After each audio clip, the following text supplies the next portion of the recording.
अस्सलाम वालेकुम, कैसे हैं आप सब। उम्मीद है कि आप सब खैरियत से होंगे। तो आज हम अपना यूनिट 17 सेट एंड फंक्शन की एक्सरसाइज 17.5 का क्वेश्चन नंबर 6 करेंगे। ठीक है, तो अब हम अपनी वीडियो को स्टार्ट करते हैं और क्वेश्चन नंबर का सवाल करते हैं। तो क्वेश्चन नंबर 6 का सवाल में लिखा है कि write the flowing boundary relations of A cross B in tabular form where A हमारे पास ये है 1 0 1 2 3 और जो बी है वो हमारे पास 2 4 6 8 है। सच डेट ए जो है वो बिलोंग कर रहा है ए से और जो बी है वो बिलोंग कर रहा है बी से। ठीक है, तो इसमें हमारे पास जो ए है वो ये दिया गया है और जो बी है हमारे पास वो ये दिया गया है। मतलब हमें सेट बिल्डर फॉर्म में दिया गया है, हमें इसको टेबुलर फॉर्म में करना है। ठीक है, इसमें लिखा है कि जो ए है वो बिलोंग कर रहा है ए से। मतलब जो ए है, ये जो ए है स्मॉल ए बिलोंग कर रहा है कैपिटल ए से। मतलब ए में सिर्फ इसी के एलिमेंट आएंगे, इसके एलिमेंट नहीं आएंगे। और जो बी है वो बिलोंग कर रहा है बी से। मतलब जो बी में है इसके एलिमेंट आएंगे, इसके एलिमेंट नहीं आएंगे। ठीक है, तो ये है। ठीक है, तो इन्होंने बोला कि रिलेशन बनाए, बाउंड्री रिलेशन बनाए लेकिन टेबुलर फॉर्म में। ठीक है, तो यहाँ पे हमारा पहला सवाल लिखा हुआ है कि रिलेशन 1। ठीक है, इसमें लिखा है जो ए बी है वो सच डेट बी जो होना चाहिए वो 5 से छोटा होना चाहिए। ठीक है, लेस देन 5 होना चाहिए। हम ए तो कोई भी रख सकते हैं लेकिन बी हमें लेस देन 5 रखना है। ठीक है, ए बी। ठीक है, तो यहाँ पे मैंने यहाँ पे सेट लिख दिया और इसका क्रॉस भी मतलब कार्टेशियन प्रोडक्ट भी ए और ए क्रॉस बी का निकाल लिया। तो आप देख सकते हैं यहाँ पे लिखा हुआ है। ठीक है, तो हमें इसके हिसाब से ही यहाँ पे इसका सॉल्यूशन बनाना है। ठीक है, तो हम इसका सॉल्यूशन लिखते हैं। तो इसका सॉल्यूशन आएगा, हमारे पास जो रिलेशन 1 है वो ऐसे बनेगा कि हम ए तो कुछ भी रख सकते हैं लेकिन हमें बी ऐसा रखना है जो 5 से छोटा हो। ठीक है, तो हम देखते हैं कि इसमें 5 से छोटे कौन से हैं। जैसे सबसे पहले ए तो हम यहाँ पे 0 रख देते हैं। ठीक है, क्योंकि ए हम कुछ भी रख सकते हैं लेकिन जो बी है वो हमें 5 से छोटा रखना है। तो हम यहाँ पे देखते हैं, यहाँ पे जैसे आप देख सकते हैं यहाँ पे लिखा हुआ है 0 और 2। तो ये हम ना यहाँ पे रख सकते हैं क्योंकि जो 2 है वो 5 से छोटा होता है। तो यहाँ पे हमने लिख दिया। सही है, अब हम दूसरा कोई देखते हैं सेट जो 5 से छोटा हो लेकिन बी 5 से छोटा हो, 0 तो कोई भी हो। तो इसमें है 4।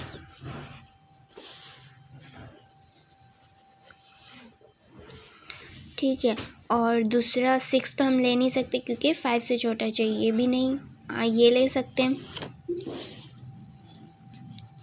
1 और 2।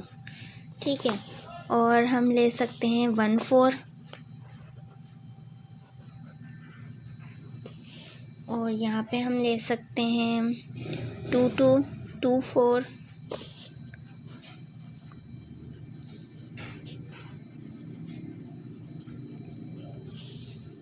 और 3 2 ले सकते हैं और 3 4 ले सकते हैं।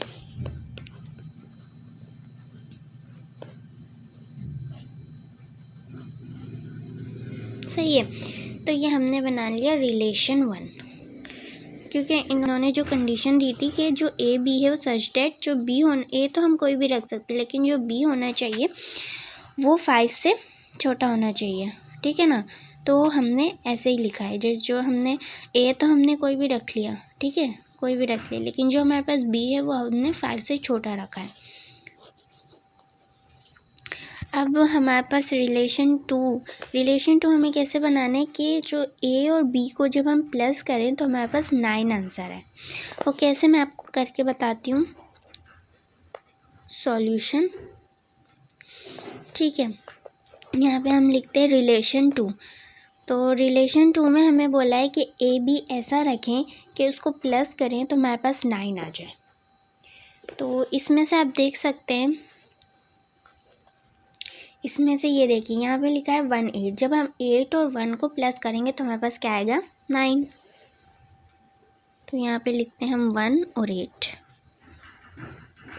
ठीक है, और यहाँ पे आप देख सकते हैं जैसे यहाँ पे लिखा है 3 और 6। ठीक है, जब हम 3 और 6 को प्लस करेंगे जब भी हमारे पास 9 आएगा। ठीक है, तो ये इतना ही हमारे पास रिलेशन 2 बनेगा क्योंकि इसमें और कोई भी नहीं जिन्हें प्लस करके 9 आ जाए। तो अब रिलेशन 3 करते हैं। रिलेशन 3 में हमें रिलेशन थ्योरी में हमें ये बोला है कि आप ए और बी ऐसे रखें जिसको माइनस करके 1 आए, ठीक है, जिसको माइनस करके 1 आ जाए। तो यहाँ पे हम रिलेशन थ्योरी रखते हैं ऐसे। तो हमारे पास रिलेशन थ्री क्या बनेगा, सिर्फ हमारे पास रिलेशन थ्री सिर्फ 3 और 2 लिखेंगे, क्योंकि जब हम इन दोनों को माइनस करेंगे तो हमारे पास 1 आ जाएगा। वैसे यहाँ पे 3 और 4 भी आप सोच रहे होंगे कि 3 4 को भी हम माइनस करेंगे तो 1 आ जाएगा, ठीक है। मैं आपको यहाँ करके दिखाती हूँ। जैसे यहाँ पे 3 और 4 है, ठीक है, जब हम इन दोनों को हम माइनस करेंगे तो हमारे पास -1 आएगा, ठीक है। और इसमें एक और भी है, जिससे 1 और 2, जब हम 1 और 2 को करेंगे तो हमारे पास -1 आएगा। फिर जब हम 3 और 2 को माइनस करेंगे तो हमारे पास सिर्फ ये आएगा, मतलब +1 आएगा, ना कि -1, सही है ना। इसके लिए हमारे पास सिर्फ यही लिखेंगे हम, ठीक है, सिर्फ हम 3 और 2 ही लिखेंगे। तो ये था हमारा क्वेश्चन नंबर 6, सही है। तो अब हम क्वेश्चन नंबर 7 करते हैं। क्वेश्चन नंबर 7 में हमें रेंज और डोमेन मालूम करना है, ठीक है। तो सबसे पहले हम रेंज और डोमेन समझ लेते हैं और फिर क्वेश्चन नंबर 7 करते हैं। जैसे यहाँ पे मैं बना देती हूँ 2 सेट, ठीक है। हम सेट को ऐसे भी लिखते हैं, ये हमारे पास ए सेट हो गया और ये हमारे पास हो गया बी सेट, ठीक है। तो यहाँ पे मैं लिख देती हूँ 1 2 3 और 4, ये हमारे पास ए सेट हो गया। और जो हमारे पास बी सेट है वो ए बी सी डी और ई, ठीक है।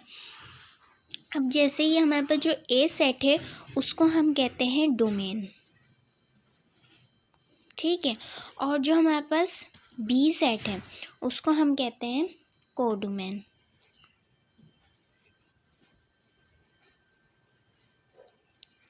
ठीक है। अब जैसे ए को बी के साथ लिंक कर देती हूँ, जैसे मैंने 1 को ए के साथ कर दिया, ठीक है। और मैंने 2 को मैंने डी के साथ कर दिया और 4 को बी के साथ और इसको मैंने सी के साथ कर दिया, सही है। तो ये क्या बना रही हूँ मैं, इमेज बना रही हूँ। जो मैंने जैसे ए को बी के साथ लिंक किया है, जैसे मैंने 1 को ए के साथ कर दिया, इसको इसके साथ कर दिया, तो ये मैंने इमेज बनाई है, ठीक है, इमेज बना रही है। और जिससे इमेज बन रही है, जो एलिमेंट इस्तेमाल करके इमेज बन रही है, उसे हम रेंज कहते हैं, ठीक है। जैसे ये ए है हमारे पास डोमेन और जो हमारे पास बी है वो कोडोमेन। और जब हम एक सेट को दूसरे सेट के साथ लिंक करेंगे, इस्तेमाल करेंगे, मतलब लिंक करेंगे, तो उसको हम इमेज कहेंगे। जैसे एलिमेंट लिंक कर रहे हैं, ठीक है, जिससे 1 और ए हम लिंक कर रहे हैं और 2 और डी ऐसे हम लिंक कर रहे हैं, जिसके साथ लिंक कर रहे हैं तो उसे हम रेंज कहते हैं, ठीक है। और जो एलिमेंट इस्तेमाल हुए हैं इसको इससे रिलेट करने के लिए, ठीक है, उसको हम रेंज कहते हैं, ठीक है। रिलेट करने के लिए या जो एलिमेंट इस्तेमाल हो इमेज बनाने के लिए उसे हम रेंज कहते हैं, ठीक है। तो ये होता है रेंज। आई होप आपको समझ आ गया होगा।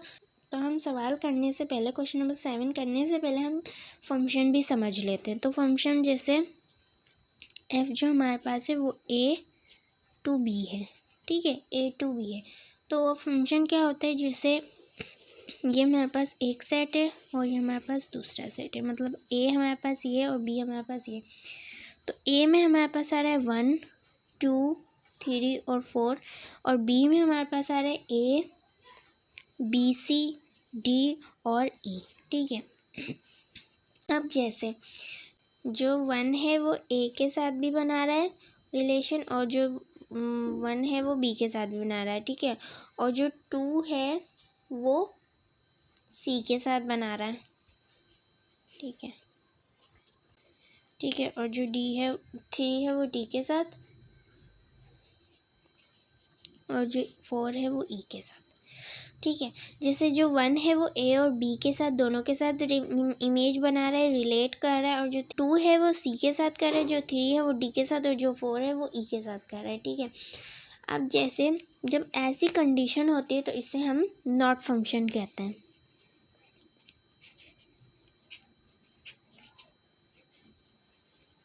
नॉट फंक्शन मतलब ये हमारे पास डोमेन है, ठीक है, और ये हमारे पास है कोडोमेन।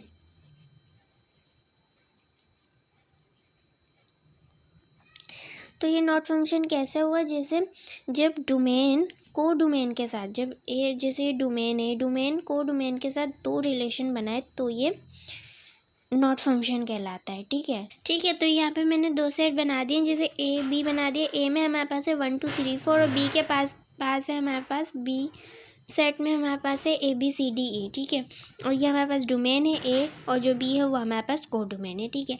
अब जैसे जो ए है को डोमेन, वो इसके साथ भी रिलेट कर रहा है और वो इसके साथ भी रिलेट कर रहा है, ठीक है, और जो सी है वो इसके साथ, ठीक है।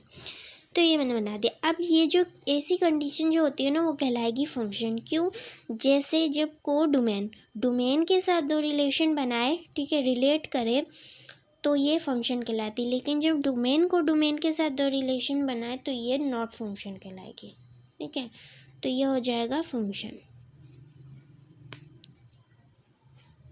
सही है। तो मैं आपको एक और दफ़ा समझा देती हूँ दोबारा से। जैसे हमारे पास जो सेट ए था वो था डोमेन और जो बी था वो कोडोमेन, ठीक है, हम कहते हैं। और जैसे जब जो ए सेट है वो बी के साथ लिंक करे, रिलेट करे, तो उसे हम इमेज कहते हैं, इमेज बनाना कहते हैं। तो जो ए होता है वो बी के साथ, मतलब ए सेट बी के साथ इमेज बना रहा है, मतलब उसका जो वन एलिमेंट है वो ए के साथ इमेज बना रहा है, ठीक है, रिलेट कर रहा है, ठीक है। अब जैसे जो एलिमेंट इस्तेमाल हुए हैं, ठीक है, जो एलिमेंट इस्तेमाल हुए इसको इससे रिलेट करने के लिए उसे हम रेंज कहते हैं, मतलब जिन एलिमेंट की वजह से इमेज बन रही है, जो एलिमेंट इस्तेमाल हो रहे हैं उसे हम रेंज कहते हैं, ठीक है। अब फंक्शन की बात की जाए, जैसे हमारे पास दो सेट है, ठीक है, एक डोमेन है और को डोमेन है। जैसे यहाँ पे जो 1 था वो ए और बी दोनों के साथ रिलेट कर रहा था, जो 2 था वो सी के साथ कर रहा था, 3 डी के साथ और 4 ई के साथ, ठीक है। जब डोमेन को डोमेन के साथ दो रिलेशन बनाए तो ये नॉट फंक्शन कहलाएगा, लेकिन जब को डोमेन के साथ दो फंक्शन बनाए तो, मतलब रिलेशन बनाए तो फंक्शन, ठीक है। तो इसे कहते हैं हम नॉट फंक्शन और फंक्शन। आई होप आपको ये बात समझ आ गई होगी। तो अब हम अपना सवाल करते हैं, ठीक है, क्वेश्चन नंबर 7 करते हैं। तो अब हम अपना क्वेश्चन नंबर 7 करते हैं। क्वेश्चन नंबर 7 में हमें क्या सवाल दिया है, हमें ये दिया है कि इफ़ रिलेशन आर, जो है हमारे पास रिलेशन हमारे पास है X Y such that Y is equal to 2x + y is in Z, then जो एक्स होता है उसे हम डोमेन कहते हैं, ठीक है, डोमेन को एक्स से डिनोट करते हैं, और जो वाई होता है उसे हम रेंज लेते हैं, ठीक है। तो यहाँ मैंने लिख दिया। अब इन्होंने कहा है कि find range if domain is -2 -1 0 2 2, ठीक है। तो हमें रेंज मालूम करनी है, मतलब हमें वाई मालूम करना है अगर हमारे पास डोमेन जो है ये है, ठीक है। तो अब हम रेंज मालूम करते हैं, मतलब वाई मालूम करते हैं। पहले हम एक्स लिख लेते हैं, इधर सॉल्यूशन लिखते हैं सबसे पहले, सॉल्यूशन, ठीक है। तो एक्स हमें दिया, मतलब डोमेन हमें दिया है -2 -1 0 2 और 2, ठीक है। तो ये हमें दे दिया। अब हमें वाई मालूम करना है। जो हमें इक्वेशन दी है ना उसको सेम टू सेम उतार लेंगे, ठीक है। इस इक्वेशन को कोई हमें सेट नहीं करना पड़ेगा, ठीक है, क्योंकि हमें वाई मालूम करना है, तो हम इसको सेम टू सेम उतार लेंगे। तो अब हम क्या करेंगे, ये हमारे पास दिया गया है डोमेन, ठीक है, डोमेन का सेट दिया गया और हमें वाई मालूम करना है। अब जैसे यहाँ जो एक्स है, ठीक है, हम इस डोमेन के साथ जितने भी मतलब नंबर्स हैं उसको यहाँ पे पुट करते जाएंगे और वाई निकालते जाएंगे, मतलब रेंज निकालते जाएंगे। तो यहाँ पे हम लिख देते हैं वाई, मतलब जो आएगा वो यहाँ पे लिख देंगे। अब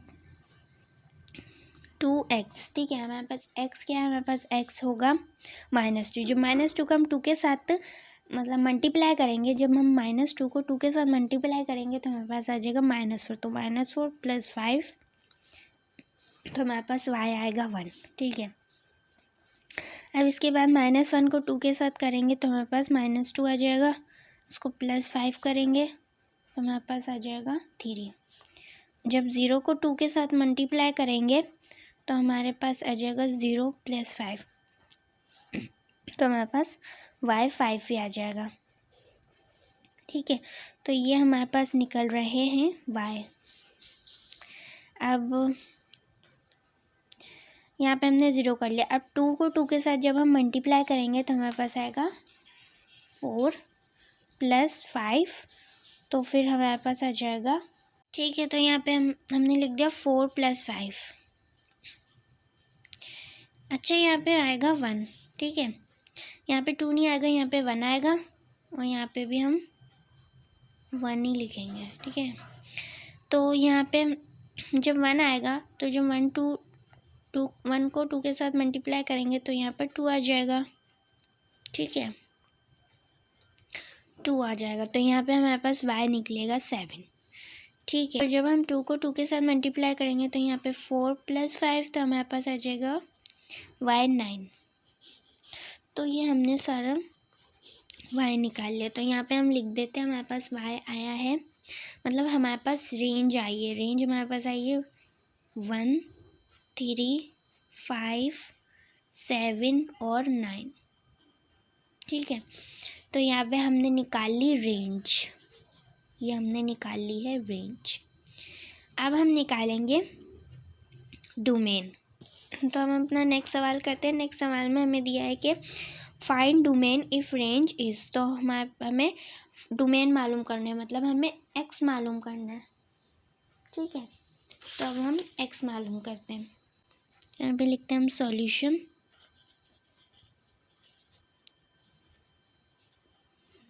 तो अब हम यहाँ पे हम लिख लेते हैं, यहाँ पे हम लिख लेते हैं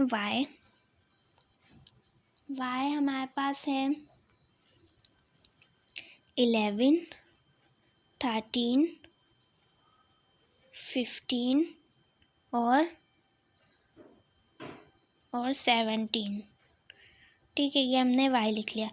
अब हमारे पास जो थी इक्वेशन वो थी 2x + y।